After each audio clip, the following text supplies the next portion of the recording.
नमस्कार। मैं Neeraj and you are watching in feed. आज हम जिस मामले पर बात करने वाले हैं वो है नेटडॉर और द कन्वर्जन मीडिया के माध्यम से बिहार में सर्वे करवाया गया, व्यापक सर्वे दलितों के लिए, दलितों के बीच में।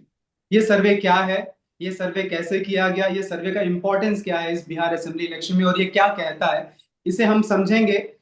नेटडॉर के जो प्रेसिडेंट है हमारे अशोक कुमार जी, अशोक भारती जी, और डायरेक्टर्स हैं द कन्वर्जन मीडिया के प्रेम कुमार जी। वेलकम सर, आपका इन फीड पर। बहुत बहुत शुक्रिया नीरज जी आपका। जी। मैं ये आप दोनों से जानना चाहता हूँ कि ये जो सर्वे कराया गया दलित किधर, ठीक है, ये किस तरह से कराया गया और इसका जो स्टेक होल्डर्स है इसके अंदर वो कौन कौन है और ये कैसे हुआ, इसका इंपॉर्टेंस क्यों इतना ज्यादा है इस समय में। तो देखिए, मैं एक बात, कुछ बातें तो प्रेम जी बताएंगे, लेकिन कुछ बातें मैं आपके साथ साझा करना चाहता हूं कि इसकी जरूरत क्यों थी। आप जानते हैं कि इस देश में कई दशकों से, आपको याद होगा कि जो है प्रणव राय हैं, वो पहले सर्वे करते थे। हम्म। ठीक है। उस जमाने से करीब 30-40 साल तो हो गए सर्वे करते करते करते करते। मेरा आपसे एक सवाल है और दर्शकों से सवाल है, क्या उन्होंने कभी इन सर्वों में देखा कि दलितों की राय बताई गई हो? हम्म। हालांकि एक वो दौर भी था जब बहुजन समाज पार्टी की सत्ता में उत्तर प्रदेश में उसकी सरकार आई 2007 में। आज तक इस बात के बावजूद कि देश की करीब 20% आबादी शेड्यूल कास्ट है, दलित है, उसके बावजूद पूरे चुनावी प्रक्रिया में और पूरे जो सर्वे का जो पूरा बिजनेस है, उसका जो रेवेन्यू मॉडल है, उसमें कहीं दलितों पे चर्चा नहीं होती थी। लेकिन हमने ये जरूर देखा कि दलितों को लेकर अक्सर ये बताया जाता था कि दलित फला पार्टी के साथ हैं, दलित फला चीजें कर रहे हैं, दलित फला कर रहे हैं, और उसमें अक्सर दलितों की एक नेगेटिव पिक्चर पेंट की जाती थी। और 2022 का हमारा अनुभव बहुत खराब था। 2022 में उत्तर प्रदेश में खास तौर से मैं उसका जिक्र करना चाहता हूं कि उत्तर प्रदेश में सरकार रिपीट हुई। और सरकार वाली जो पार्टी थी, मैं नाम नहीं लेना चाहता डेलिबरेटली, सरकार वाली पार्टी ने ये आर्गुमेंट पुश किया कि चूंकि बीएसपी काफी डाउन हो गई, उनका सारा का सारा वोट उस पार्टी को आ गया, जबकि फैक्ट्स अलग थे। उससे एक संदेश ये मीडिया, सारे चैनल, सारे बुद्धिजीवी ये संदेश देने की कोशिश कर रहे थे कि दलित कम्युनलाइज हो गया, और कम्युनलाइज हो गया इसलिए सरकार दोबारा बनी।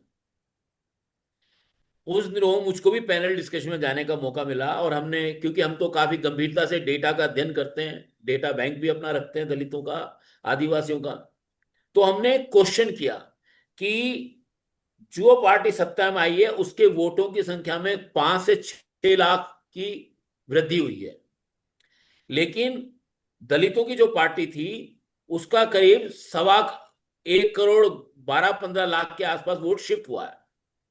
हमने कहा अगर सारा दलित वोट अगर आपकी पार्टी को गया तो आपके केवल 5 लाख वोट क्यों बढ़े? और उसके बावजूद ये, इसमें एक बात भी थी, कांग्रेस के वोट जो 6% थे वो घटकर 2% रह गए थे, तो वो वोट कहां गया? तो दलितों को अक्सर निगेटिव चीजों के लिए, मतलब कि सर्वे से पहले इस बात का इस्तेमाल, तो हमको लगा कि इसका एक जवाब दिया जाना जरूरी है, इसका एक आर्गुमेंट बिल्ड करना जरूरी है, उसको जो मिथ्स है उस मिथ्स को शटर करना जरूरी है। तो फिर हम लोगों ने इस पर सोचना शुरू किया, प्रेम जी ने और हमने, हमारी काफी चर्चा हुई, और हमारा मानना यह था कि दलितों का सर्वे होना चाहिए, क्योंकि 1/5 ऑफ द कंट्रीज पॉपुलेशन है, और हर पांचवा व्यक्ति शेड्यूल कास्ट वोटर, हर पांचवा वोटर शेड्यूल कास्ट है। इसलिए इस सर्वे की अपने आप में अहमियत है।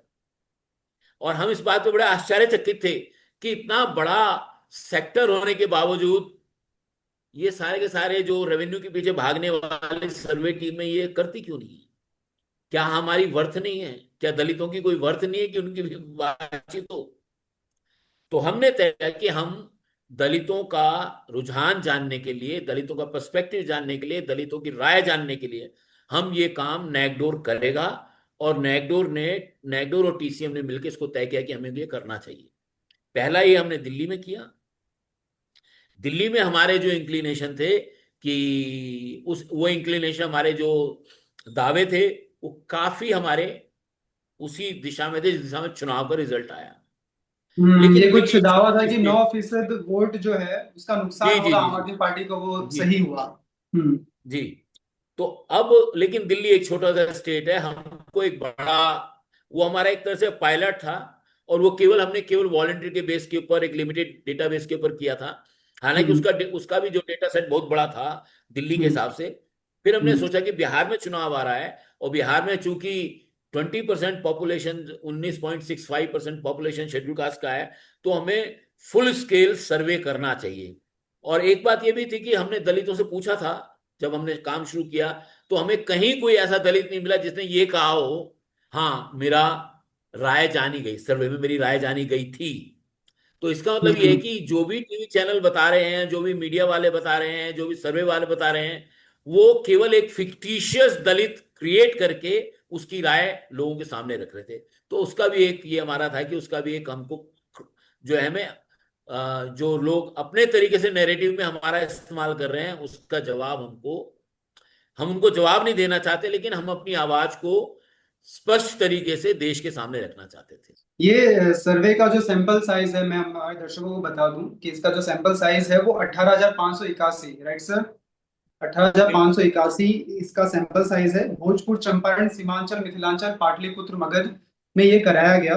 और इसको थोड़ा और डिटेल में देखें, ये सर्वे में बहुत ही व्यापक सर्वे है ये, मानना पड़ेगा कोसी भी कि शामिल था जी। जैसे कोसी से 1232 लोगों का सैंपल लिया गया, मिथिलांचल से 5,225 लोगों का सैंपल लिया गया, सीमांचल से 1,574 लोगों का सैंपल, भोजपुर से 3,903, चंपारण से 3,427 और मगध पाटलिपुत्र से 3,220। तो सर ये जो इतना व्यापक सर्वे जो कराया गया है बिहार में, मेरा जानना ये है और मैं ये समझना चाहता हूँ कि ये जो सर्वे है वो आज के पॉलिटिक्स में जो बिहार इलेक्शन में होने वाला है उसमें ये कहाँ स्टैंड करता है ये? देखिए, एक तो दलित की आबादी 19.6% है, जी। यानी हर पांचवा व्यक्ति दलित है। दूसरा, हमने यानी दलित पच्चीस के लाख छह सौ समथिंग जो है, जो हमारे पास सेंसस हुआ था लेटेस्ट में, उसके अकॉर्डिंग। जो जी। सेंसस का ताजा आंकड़ा वो यही कहता है। और जी। दूसरा है कि दलित का स्विंग वोट का जो नेचर है वो है। हम्म। और तीसरी बात है कि दलित के भीतर दलित बोलकर कोई वोट बैंक नहीं है, इसको भी समझाना हमारा मकसद था। हम्म। दलित के भीतर जो सब कास्ट्स हैं उनका हम्म। रुझान अलग अलग है, उसको हम्म। सामने लाना ताकि राजनीति समझ में आए। हमारा मकसद किसी गठबंधन को या पार्टी को जिताना हराना नहीं है। हमारा मकसद है कि दलितों के बीच जातियां और उपजातियां किस पॉलिटिकल पैटर्न पर संगठित दिख रही है उसको बताया जाए। अब जिन पार्टी को इस सर्वेक्षण से कुछ ऑपरेशन करके फायदा होगा वो उनका हक है, वो अपनी पार्ट का काम करेंगे। कुछ लोग सीख भी ले सकते हैं, कुछ लोग नहीं भी ले सकते। इसमें हमारा सर्वे ये बताता है कि बिहार में दलित दो ध्रुव में बटे हुए हैं। हम्म। एक ये पासवान समाज, हम्म। दूसरा रविदास समाज। ये दो हम्म। हैं, दुसाध और रविदास आप कह सकते हैं। और इसमें जो ये हमने पाया देखा कि जहां पर दुसाध की आबादी ज्यादा है वहां बाकी जो छोटी आबादी वाली दलित जातियां हैं वो दुसाध के पॉलिटिकल लाइन को फॉलो कर रही हैं। और जहां पर रविदास की आबादी ज्यादा है वहां पर छोटी आबादी वाली जातियां रविदास को की पॉलिटिकल लाइन फॉलो कर रही हैं। और पॉलिटिकल लाइन मोटे तौर पर रविदास की महागठबंधन के साथ है और दुसाध की एनडीए के साथ। लेकिन इसमें क्या है, जब हम सर्वे करते हैं तो ये मिथक भी टूटता है कि ये जाति इसके साथ है और ये जाति उसके साथ है। कि चिराग पासवान दुसाध के बहुत बड़े नेता हैं, लेकिन चिराग पासवान को दुसाध समाज का सिर्फ 40% हिस्सा ही नेता मान रहा है, जबकि हम्म। ओवरऑल में वो तेजस्वी के बाद दूसरे नंबर पर है और नीतीश से आगे है। लेकिन अपने समाज में वो उतना पॉपुलर नहीं है जितने रामविलास पासवान दिखते हैं हमारे ही सर्वे में। उन्हीं जातियों के बीच, उन्हीं सर्वे सर्वे करने वाले लोगों के बीच। तो ये बात चिराग पासवान के लिए भी ग्रहण करने की है कि वो कैसे पासवान समाज में और मजबूत नेता बने, उनमें क्या कमी है कि लोग पासवान समाज ही उनको उस तरह से एक्सेप्ट नहीं कर रहा है जितना करना चाहिए। ये चीजें हैं। तो हमने जो ये किया, इसमें इससे पूरा पता चलता है, राजनीति की दिशा पता चलती है, क्षेत्रवार हम बताते हैं। कोसी में और भोजपुर में महागठबंधन बहुत मजबूत दिखाई देता है। तो जी। आपको सीमांचल और मिथिलांचल में एनडीए मजबूत गठबंधन एनडीए गठबंधन दिखाई जेडीयू देता है। मजबूत है। और जहां एनडीए मजबूत है वहां हम ये भी देखते हैं कि वहां दलितों की आबादी कम है। तो इसके क्या मायने हैं? इसके मायने हमने अशोक जी से भी बातचीत की थी। इसके मायने ये है कि जहां पर दलित की आबादी ज्यादा है उसका हिंदूकरण ज्यादा हो गया है, वो हिंदुत्व के प्रभाव में ज्यादा आ गए हैं। तो इसलिए उनका आसान है, वो एनडीए के साथ दिखते, लेकिन जहां दलित आबादी ज्यादा है वो हिंदूकरण में नहीं आया है, ये भी दिखता है। इसका विश्लेषण हो सकता है, आंकड़ों का विश्लेषण इस तरह से हम देखते हैं, करते हैं। एक और चीज मैं अशोक जी से समझना चाहूंगा, अशोक जी, कि आपके इस सर्वे में दिखाया गया कि 48.43% जो लोग हैं वो नीतीश बाबू की सरकार से खुश नहीं है, दलित जो लोग हैं। तो उसकी वजह क्या है? ऐसा तो क्या है कि वहां पे काम नहीं किया? देखिए, उसके बहुत सारे कारण हैं। हम्म। एक बड़ा कारण ये है कि नीतीश कुमार जी को एक लंबा समय बिहार में हो गया और नया कुछ दलितों को ऑफर नहीं कर पा रहे।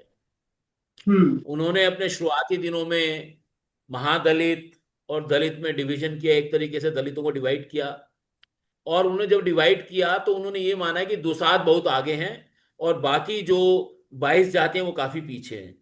उसमें कुछ कुछ सत्य भी था, क्योंकि दुसाध थोड़े मजबूत हैं वहां पर, फाइनेंशियली भी मजबूत हैं, क्योंकि जमींदारों के यहाँ उनका वो काम करते थे। तो जब उन्होंने टोला सेवक बनाए, उन्होंने महादलित आयोग बनाया, उनके लिए कुछ विशेष योजनाएं बनाई, हम्म। तो उससे महादलितों का रुझान उनकी तरफ हुआ। लेकिन अब क्या है कि धीरे धीरे धीरे धीरे लोगों को लगा कि क्या होता है कि योजनाएं आपको केवल एक बार फायदा दे सकती है, बार बार फायदा नहीं दे सकती। क्योंकि उसके दलितों की एस्पिरेशन केवल सबसिस्टेंस की एस्पिरेशन नहीं है, उनकी एस्पिरेशन सबसिस्टेंस से ऊपर जाके सम्मान और स्वाभिमान से जीने की है। हाल के दिनों में क्या हुआ है कि दलितों की अधिकांश जातियां, खासतौर से कुछ जातियां ऐसी हैं जैसे जिनमें ये ट्रेंड साफ दिखा जा रहा है कि वो संविधान के प्रति और चूंकि नीतीश कुमार जी एनडीए के साथ हैं, और ये एक पिक्चर है, ये दलित समाज में आमतौर पे ये माना जाता है जो एनडीए के एलाइज हैं वो संविधान के साथ नहीं है। हम्म। और जैसे जैसे संविधान की मुहिम आगे बढ़ रही है वैसे वैसे दलितों में जो है एनडीए के खिलाफ रोष डेवलप हो रहा है, काम हो नहीं हम्म। रहा, एट्रोसिटीज बढ़ रही हैं, law and order serious issue है, दलितों को एम्प्लॉयमेंट मिल नहीं रहा है। अभी जैसे मैं आज एक कार्यक्रम में था, दलित अधिकार समागम था। आप सोच के देखिए, मैं एक बहुत बड़ा कारण आपको बताना चाहता हूं जो हमारी रिपोर्ट में नहीं, लेकिन मैं कारण बताना चाहता हूं। जो शेड्यूल ट्राइब एम्प्लॉयज हैं उनका reservation in promotion Nitish government ने रोक रखा है।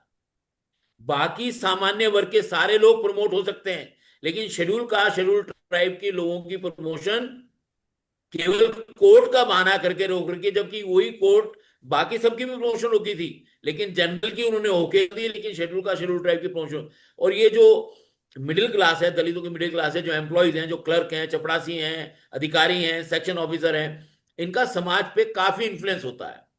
तो उन लोगों में भी एक तरीके से नीतीश कुमार की सरकार के खिलाफ रोष है। वो रोष जो है गांव गांव तक पहुंच रहा है। यही वजह है कि दलितों में जो है नीतीश कुमार के प्रति जो है उसको वो अच्छा नहीं मान रहे। हालांकि बहुत ज्यादा फर्क नहीं है, लेकिन वो फर्क इतना है कि अभी क्योंकि चुनाव थोड़ा दूर है, हो सकता है ये फर्क ज्यादा और बढ़ेगा। जिस तरह से मैं हम्म। देख रहा हूं, बिहार में घूम रहा हूं, मैं अभी पटना में हूं, तो मैं देख रहा हूं कि बिहार जो एनडीए सरकार के खिलाफ दलितों का रोष साफ है। तो एक तो ये बहुत बड़ा चीज है। मैं दूसरी बात ये कह रहा था कि हम ये देख रहे हैं कि बिहार में ये देख रहे हैं कि कुछ जातियां ऐसी हैं जो क्लियरली जो है वो नीतीश जी के काम को क्लियरली खराब बता रही हैं। जैसे कुछ जातियां हैं, और हमको ये समझना है कि ये जातियां जो हैं, फॉर एग्जाम्पल अब दुसाध हैं, दुसाध का जो है जैसे मान लो जो है, मान लीजिए कि रविदास रविदास कम्युनिटी है, रविदास को, हाँ। 56% जो लोग हैं वो हम्म, नीतीश के काम को अच्छा नहीं मानते। ठीक है। जी। अब मान लीजिए तीसरी जाति है, रजवार जाति है, वो हम्म, 56% लोग जो है वो उनके काम को अच्छा नहीं मानते हैं। फिर धोबी जाति है, वो 50% से ज्यादा लोग जो उनके काम को अच्छा नहीं मानते हैं। और जो अन्य है, जिसमें 14 जातियां शामिल हैं, वो उनके हम्म, काम को अच्छा नहीं मानती हैं। यानी हम्म, कि एक दो जातियों को छोड़कर majority of the schedule caste अब नीतीश कुमार को हमारे सर्वे के हिसाब से अच्छा काम नहीं मान रहे। हम्म। तो उसके पीछे कारण वही है कि उनको जो आगे का जो जीवन है वो उनको दिखाई नहीं दे रहा है। उनको लग रहा है कि अब ये तो हो गया, लेकिन इससे आगे क्या। एक और इंटरेस्टिंग फाइंडिंग है आप लोगों के सर्वे जी में, कि जब पूछा गया कि राष्ट्रीय स्तर पर आपकी आपकी पसंद का नेता कौन है, तो जी उसमें जो है ऑफ कोर्स नरेंद्र मोदी सबसे अव्वल रहे, उसके बाद जी। राहुल गांधी, और फिर एक और जो सवाल का जो जवाब है कि आप जाति जनगणना जो आपने करवाया उसका श्रेय आप किसको देते हैं, तो उसमें भी नरेंद्र मोदी बिल्कुल। को ज्यादा लोग जी। ने कहा कि उनका ये क्रेडिट उनको थोड़ा जाता है। बैलेंस इसमें भी होता है ना आप कि अगर देखेंगे एक ही मोनोक्रोनस हो जाता है। इसके बावजूद कि नरेंद्र मोदी सबसे पसंदीदा नेता दिखते हैं, दो तरह से देखेंगे। एक तो दलित जातियां हैं, तो उनमें से रविदास और अन्य जो छोटी छोटी आबादी वाली जातियां हैं, इस कुनबे में नरेंद्र मोदी जी उतने पॉपुलर नहीं है। इस कुनबे में आपकी पॉपुलैरिटी देखिए, रविदास समाज में 36.02% की है नरेंद्र मोदी जी हम्म, की, और राहुल गांधी की 46.24% की है। उसी तरीके से अन्य में 47.32% की है नरेंद्र मोदी जी के लिए, और राहुल गांधी के लिए 51.03% है। यानी आधी आबादी एक तरह से दलित, तो उसमें राहुल गांधी पॉपुलर हो रहे हैं। तो ये ओवरऑल फिगर से उलट एक ऐसी तस्वीर है जिसको अंदर जाकर देखने की जरूरत है, और राजनीतिज्ञ इसको देखते हैं कि राहुल गांधी का जनाधार बिहार में नहीं है जितना कि नरेंद्र मोदी जी और बीजेपी का है। बिना जनाधार रहते हुए भी राहुल गांधी अगर सिर्फ 6.5-7% के बीच के डिफरेंस से पीछे हैं, तो इसका मतलब है कि आगे रहते हुए भी नरेंद्र मोदी जी का जनाधार घटा है। वो आगे हैं, नंबर वन है, लेकिन जैसे पहले होते थे वैसे नहीं है। ये बात देखने की जरूरत है, ये उनके लिए चिंता करने की भी जरूरत है, और अपोजिशन के लिए भी वर्क करने की जरूरत है कि वो नरेंद्र मोदी को मैच कर सके। लेकिन हकीकत वही है जो आपने कही कि दलितों के बीच सबसे पसंदीदा नेता आज भी नरेंद्र मोदी हैं। अशोक जी, इस सर्वे में एक और चीज जो बड़ी इंटरेस्टिंग जो दिख रही है कि रामविलास पासवान को अभी भी उतना ही लोकप्रिय नेता, दलित नेता माना बिल्कुल। जा रहा है। अब उनके जो लड़के हैं चिराग पासवान, जो एलजेपी के हैं, वो अब एनडीए के साथ हैं। लेकिन एनडीए के साथ रहते हुए भी हम ये देखते हैं कि नीतीश कुमार के अगेंस्ट उनके कई बयान आते हैं, उनके पॉलिसीज के अगेंस्ट कई बयान आते हैं। तो ये 2025 में रोल आउट कैसे होगा? देखिए, एक बात तो हमको ये समझना है कि रामविलास पासवान एक रिसेंट फिनोमिना है, हम्म, और बाबू जगजीवन राम के मुकाबले रिसेंट फिनोमिना है। और बाबू जगजीवन राम की जनरेशन में दो फर्क आए हैं। हम्म, एक तो ये कि बहन मीरा कुमार जो थी, वो कभी भी उन्होंने अपने आप को एक उस तरह से पेश नहीं किया। और पार्टी उनकी पार्टी थी नहीं, एक तरीके से वो तो कांग्रेस में ही हम्म, थी। लेकिन अ, चिराग पासवान यंग हैं, और उन्होंने अपने काफी यंग रहते अपने पिताजी के साथ पार्टी का काम संभाल लिया था। और हम्म, उन्होंने ये तय कर लिया था कि वो पार्टी ही चलाएंगे। इस वजह से उनका काम कंटिन्यू में है। वो काम बाबू जगजीवन राम या अन्य नेताओं के साथ नहीं हुआ। हम्म, रही बात कि ये कैसे प्ले करेगा, हमें समझना है कि जो बातें के कुछ चीजें फेवर में, चीजें के फेवर में नहीं है। जैसे एनडीए के साथ है ना, उनके फेवर में नहीं जा रहा है। हमारे हिसाब से, हम जो आंकड़े देख रहे हैं उनके हिसाब से फेवर में नहीं जा रहा है। क्यों नहीं जा रहा हम्म, है उसका मैं अगर आपको बताऊं, अगर आपको मैं जातिवार बताऊं, मैं जो उनका मेरे मेरे सामने है, आपके भी हम्म, सामने होगा कि जैसे,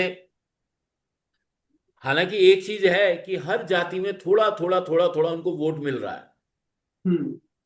ठीक है, लेकिन उनकी अपनी जाति, जैसा प्रेम जी ने पहले कहा था, उनकी अपनी जाति रामविलास पासवान के साथ पूरी जाति एन ब्लॉक, जो एन ब्लॉक दुसाध थे वो उनके साथ थे।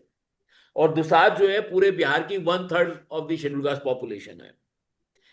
लेकिन इस मामले में हम देख रहे हैं कि वो एन ब्लॉक नहीं है, मतलब इवन 50% ऑफ द दुसाध भी उनके साथ नहीं है। लेकिन हम ये देख रहे हैं कि दुसाधों की एक बड़ी संख्या जो है, अगर हम देखें, करीब 1/4 ऑफ द दुसाध वो तेजस्वी यादव के साथ है। हम्म। ये बड़ी बात है। तो इसका मतलब ये है कि दुसाध में रामविलास पासवान जी के जाने के बाद स्प्लिट है। और उस स्प्लिट के अंदर अगर हम देश के बड़े नेता के तौर पे देखेंगे तो हमें पता लगेगा कि दुसाधों की एक बड़ी संख्या का रुझान राहुल गांधी जी की तरफ है। तो ये इंडिकेशन दिखा रहे हैं कि दुसाधों में स्प्लिट है, और उस स्प्लिट का फायदा एनडीए को नहीं होगा, उसका फायदा महागठबंधन को हो रहा है, क्योंकि एक बड़ी संख्या रामविलास पासवान के खेमे वाली जो संख्या है, एनडीए की खेमे वाली संख्या है, वो महागठबंधन की तरफ शिफ्ट कर रही है। और ऐसा ही कुछ जो एनालिसिस है, एक तीसरे नेता भी हैं, मैं, अगर आप मेरे को इजाजत दें, जीतन राम जी। मांझी। तो अगर आप देखेंगे जीतन राम मांझी की भी जो जाति है, उसका केवल जो है 23% वोट जीतन राम मांझी को मिल रहा है। और उतना ही वोट जो है मुसर का जो है, करीब करीब उतना ही वोट तेजस्वी यादव को मिल रहा है। हम्म। और तेजस्वी यादव मांझी से करीब करीब आधा वोट जो है, करीब करीब आधा वोट, थोड़ा, वो चिराग पासवान को मिल रहा है। तो कहने का मतलब है कि दलितों में जो जातिगत तौर के ऊपर काफी मत भिन्नताएं हैं, पर एक मत जो साफ दिख रहा है कि कम से कम 1/4 शेड्यूल कास्ट जो है, कम से कम, हालांकि मेरे हिसाब से वो ज्यादा है, रैदास में तो बहुत ही ज्यादा है, अन्य में भी बहुत ज्यादा है, तो वो तेजस्वी यादव के साथ है। और जो हम्म। चिराग के पासवान के साथ जो लोग दलितों में दिख रहे हैं आज की तारीख में, इसलिए दिख रहे हैं, वो अभी भी ये उम्मीद करते हैं शायद चिराग पासवान उनकी उम्मीदों का चिराग बन जाए। हम्म। तो ये बात निर्भर करेगी, क्या उसको चिराग, उम्मीद का चिराग बनाया जाएगा, ये अभी भविष्य के उसमें है। क्योंकि दलित होने के नाते तमाम दलित जातियों में इस बात को लेकर सहानुभूति है। वो दे उनको वो एक दलित लीडर चाहते हैं कि उनका अपना लीडर हो। हम्म। तेजस्वी यादव तमाम चीजों के बावजूद वो उनका लीडर नहीं है, लेकिन वो उसके साथ है। तो ये हम्म। बात जो है, अगर आप देखेंगे प्रशांत किशोर को भी जो है करीब 6%, 7%, 8% वोट मिल रहा है दलितों का। तो इसका ये मतलब भी है दलित इंटरेस्टिंग। एक तरीके से नेताओं को चुनने में थोड़ा फेयर भी है, जी, कि और जो ये उनको इंटरेस्टिंग है बात कि कर रहा है वो प्रशांत उनके साथ किशोर जी थोड़ा की जो थोड़ा पार्टी सपोर्ट है। कर रहे हैं। जी जी। सॉरी। और ये इंटरेस्टिंग है कि प्रशांत किशोर की जो पार्टी है, जन स्वराज पार्टी, वहां भी कहीं ना कहीं वो दलित के बीच में अपना पकड़ दिख रहा है कि 12% वो तेरह बाबा साहब परसेंट अम्बेडकर का फोटो लगा के घूम रहे हैं ना, हाँ उसका जी। थोड़ा तो असर है ही ना। आ, एक और चीज ये जो बड़ी इंटरेस्टिंग लग रही है कि चिराग पासवान जो है अब वो खुल के कह रहे हैं कि हम 243 सीट पर लड़ना चाहते हैं। तो क्या ये जो फूट जो नजर आ रही है अब, ये चुनाव आते आते आते ये ज्यादा बढ़ेगी और इसका फायदा जो इंडिया गठबंधन को होगा? मैं इस बारे में समझता हूं कि वैसे प्रेम जी इस बारे में ज्यादा बता पाएंगे, लेकिन मेरा मानना यह है कि चिराग पासवान हनुमान हैं और हनुमान ही रहेंगे। जी, वो हनुमान ही रहेंगे। जी प्रेम जी, हनुमान राजा राम आप नहीं बन सकता, हनुमान राजा राम नहीं बन सकता। कि चिराग पासवान तो खुद कभी राजा बनने की सोचते भी नहीं। हनुमान तो कभी राजा बनने की नहीं सोचते। हनुमान राजा बनाने, राजा बचाने, उनकी जिंदगी के लिए अपना जीवन समर्पण करने, इसका नाम हनुमान है। संकट मोचक है। तो संकट मोचक के तौर पर चिराग पासवान इस्तेमाल होते रहे हैं। चाहे उनकी पार्टी टूट जाए तब भी वो संकट मोचक है। पार्टी से अलग हो गए, अब फिर बीजेपी ने स्वीकार कर लिया। तो ये बातें दिख रही हैं। अब इस चीज को देखिए कि जो चिराग पासवान अपने ही समाज से जो दूर हो रहे हैं, वो वो उसका कारण देखिए। जैसे एक अभी हाल में जो एसआईआर का चल रहा है, वो भी हमारे इसमें हिस्सा है सर्वे का। आखिरी हफ्ते में हमने इसको जोड़ा था। और उसमें आप गौर से देखेंगे तो दोसांझ समाज के 77% से ज्यादा लोगों को डर है कि वोट छिन जाएगा। ये डर अगर चिराग पासवान में नहीं है तो वो कैसे दोसांझ समाज के नेता बने रह सकते हैं। पासी 78.84% कह रहे हैं हमें डर है वोट हमारा खराब छिन जाएगा। या रविदास 83.05% कह रहे हैं कि हमारा वोट छिन जा सकता है। तो दलित समाज को जो डर है, उस डर से को वो डर अगर चिराग पासवान के चेहरे पे नहीं होगा तो आप एनडीए में रह करके एनडीए का भला नहीं कर पा रहे हैं, ये समझा जाएगा। एनडीए का भला तब होगा जब जिस समाज के आप नेता हैं उस समाज का पूरा समर्थन एनडीए के साथ खड़ा कर दें, तब आप एनडीए को मजबूत कर रहे हैं। तो आज की स्थिति में तो आप कहीं ना कहीं अपने समाज के हितों से कॉम्प्रोमाइज कर रहे हैं कि आपके समाज का की बोली और जुबान जो है आपकी जुबान से थोड़ी डिफरेंट होती हुई दिख रही है। आज जैसे आज का ताजा बयान है चिराग पासवान जी का कि वो बिहार में लॉ एंड ऑर्डर से बहुत परेशान है और ऐसी सरकार का समर्थन कर रहे हैं जिसको समर्थन करने का जी नहीं चाहता है। एग्जैक्टली exactly, हमारे सर्वे को पकड़ा है चिराग पासवान जी ने। उन्होंने पकड़ा है कि अगर हमारे दलित समाज को अपने साथ जोड़ना है तो एनडीए सरकार के खिलाफ जो एंटी इनकम्बेंसी वोट है दलित समाज के बीच, उसको पकड़ो और एक डिफरेंस दिखलाओ। और उन्होंने दिखलाने का काम किया है। आज भी मेरी चिराग पासवान जी के करीबी नेताओं से बातचीत हुई, वो कह रहे थे कि चिराग पासवान इस चीज को महसूस कर रहे हैं और ये चीजें आपको दिखेंगी कि वो एनडीए सरकार की जो नाकामी है उससे वो सहमत नहीं होंगे, क्योंकि इसका मूल कारण यही है जो हमारे सर्वे में दिखता है। समाज ही उनसे दूर चला जाएगा अगर आप एनडीए की नाकामी पर पर्दा डालेंगे। इसीलिए चिराग पासवान का आज वो बयान सामने है। जी। हम्म। और ये आपके सर्वे में दिखता भी है कि तेजस्वी यादव और चिराग पासवान जो है वो काफी पॉपुलर है यूथ में, दलित में काफी पॉपुलर है। तो दलित समाज जो है उनकी तरफ देखता है आशा की नजर से। देखने वाली बात होगी कि चिराग पासवान आने वाले चुनाव में क्या करेंगे। एक और चीज जो मैं कास्ट सेंसस का डेटा उठा के फिर आपके सर्वे को जोड़ के कुछ चीजें पूछना चाहता हूँ कि कास्ट सेंसस का डेटा कराया गया, उसमें ये देखा गया कि 1.13% जो दलित समाज है वो गवर्नमेंट जॉब्स होल्ड करता है ना। और आपके सर्वे में भी बेरोजगारी का जो मुद्दा है वो सबसे बड़ा है उनके लिए। और तेजस्वी यादव जो है उन्होंने जो अपना पिछला चुनाव लड़ा था वो भी बेरोजगारी पर और जॉब के ऊपर ही ये लड़ा था। फिर भी जो चुनाव का नतीजा जो आया वो उनके पक्ष में नहीं आया। तो इस बार वो कैसे रोल आउट होगा? आपका सर्वे भी बताता है कि बेरोजगारी का मुद्दा सबसे बड़ा है। बिहार का यूथ जो है ना वो काफी उद्वेलित है।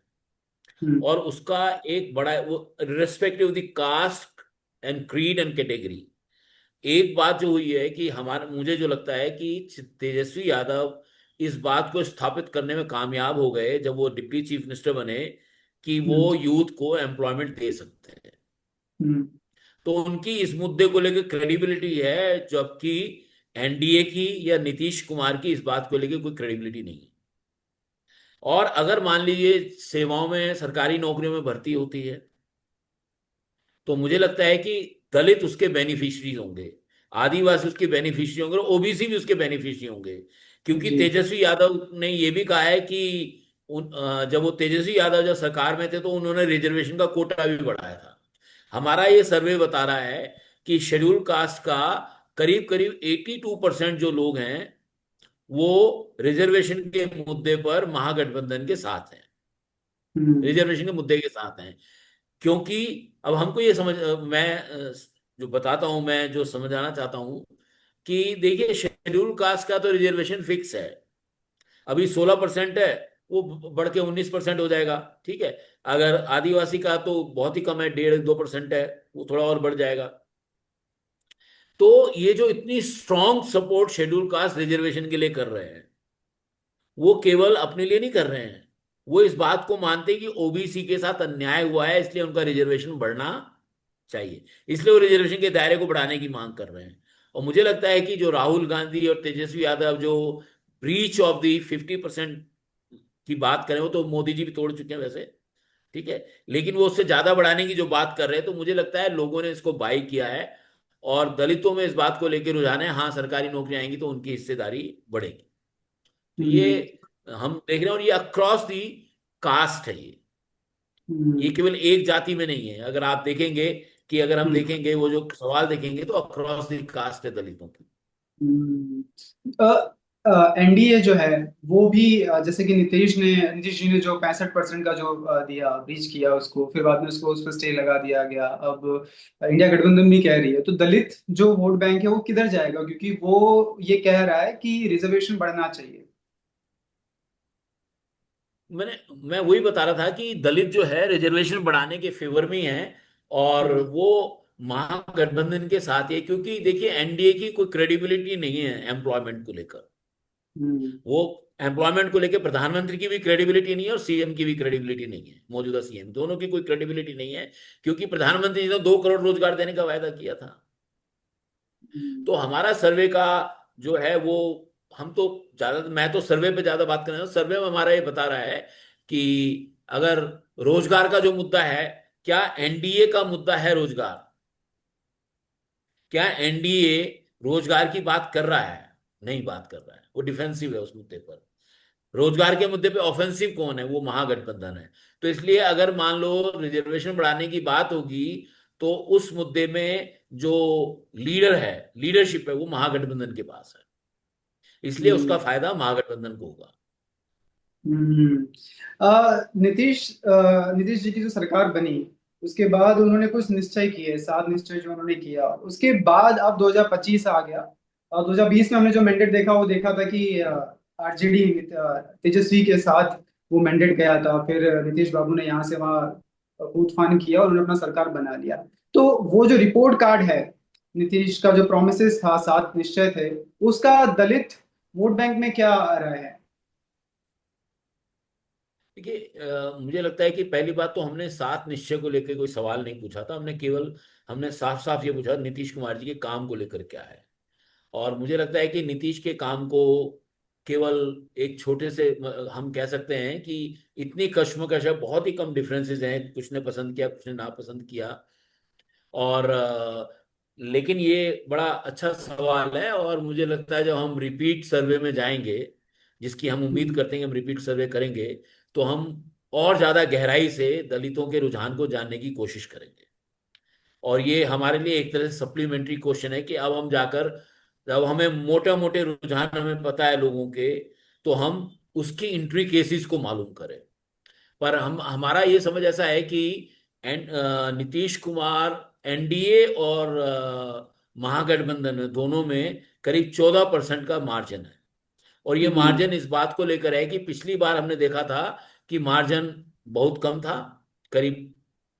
और उस वक्त क्या था कि चिराग पासवान एक अलग एंटिटी के तौर पर चुनाव लड़े थे, और उन्होंने 9% वोट लिया था। इस बार चिराग पासवान एनडीए में है, उसके बावजूद एनडीए को 4.5% का नुकसान हो रहा है, और महागठबंधन को 1% का फायदा हो रहा है। तो ये जो इंडिकेशन है, एक को फायदा हो रहा है दूसरे को नुकसान हो रहा है। मैं जानना अब चाहता हूँ। एनडीए महागठबंधन को उतना फायदा नहीं हो रहा कि जितना जो है कि एनडीए को नुकसान हो रहा है। उसकी वजह यह है कि जो तीसरा फैक्टर है, उसकी तरफ जो जिसकी लोग ये उम्मीद कर रहे हैं कि वो एनडीए को फायदा पहुंचाएगा, हो सकता है कि मामला उल्टा ही हो जाए। हम्म। एक आखिरी सवाल लेंगे और उसके बाद हम इसको खत्म करेंगे अशोक जी। आपके रिपोर्ट में ये दिखाया गया कि 71% अराउंड जो दलित हैं वो डर रहे हैं कि एसआईआर जब पूरा हो जाएगा और जब वो रोल आउट होगा तो उसमें से उनका नाम कट जाएगा। तो ये डर क्यों है आखिर? ये डर इसलिए है क्योंकि जो चुनाव की मशीनरी है, आपको याद होगा हम्म, बिहार में पहले दलितों को वोट नहीं डालने दिया जाता था।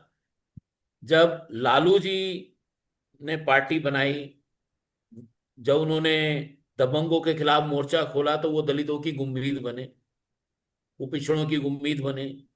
आपको याद होगा टीएन शेषन ने कहा था मैं एकदम सख्ती से चुनाव कराऊंगा, और जब सख्ती हम्म, से चुनाव हुआ, हमारा आकलन तब भी ये था कि लालू यादव जीतेंगे। क्यों जीतेंगे?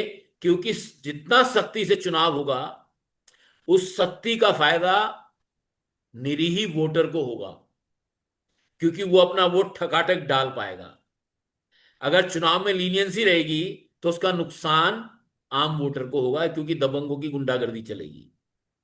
हम्म, लेकिन ये जो हो रहा है, चुनाव आयोग जो कर रहा है, इसमें चूंकि वो दस्तावेज मांग रहे हैं, जिस समाज में पढ़ाई लिखाई का लेवल बहुत कम है, जिसमें सरकारी दस्तावेज की उनको जरूरत ही नहीं होती क्योंकि वो तो मेहनत मजदूरी करके खाते हैं, ठीक है, जमीनें उनके पास बहुत कम लोग ऐसे जिनके पास जमीनें हैं, तो वो दस्तावेज कहां से लाएंगे?